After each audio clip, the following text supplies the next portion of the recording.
Hey, so I'm in Japan. I flew into Osaka Airport, not Tokyo. And I just want to show you guys just how clean and just advanced this airport is.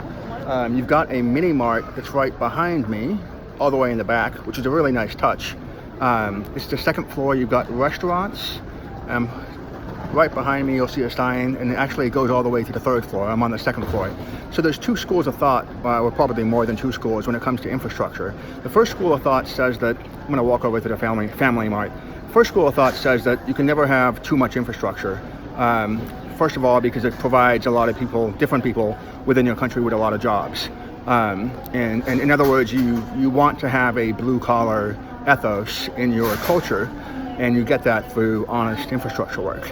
The other thing is, obviously, if you're a visitor and you come into a place like Japan, which is one of my favorite countries, this time I'm going to Nara, which is where Pico Iyer, a very famous author, a really good one actually, lives, and he's a British Indian. And of all the places he's been to, he decided this would be the place to call home. Although he doesn't really say he's got a home, he's married a Japanese woman and decided to stay here. But the other school of thought is that, ultimately when you show up, this is the first thing a quote unquote a foreigner sees. And so, it obviously has a reputational impact on the country. And, obviously if you're a visitor coming and you get somebody from the TSA who just doesn't know what he's doing or she's doing, it impacts your qualitative analysis of the country. That impacts a lot of other things, soft power, all the way, image basically, all the way up to whether or not you want to invest in that country. If you do want to come here, sometimes people want to know like what airlines to get that would be seamless. One of them would be Japan Airlines. The other one is ANA.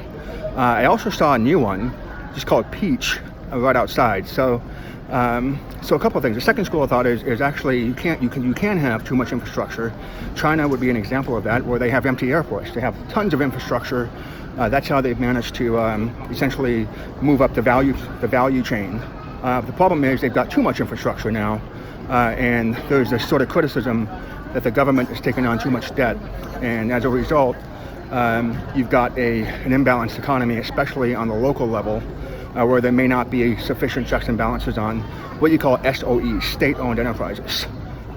So this is the cool thing about Japan is it's got so many interesting things. Kit Kat, it's got like red bean Kit Kat, and I don't know what that one is actually. It's got a lot of cool things, matcha Kit Kat, and quite a few other things, including like pancakes stuffed with all kinds of stuff, different sort of condiments and just food.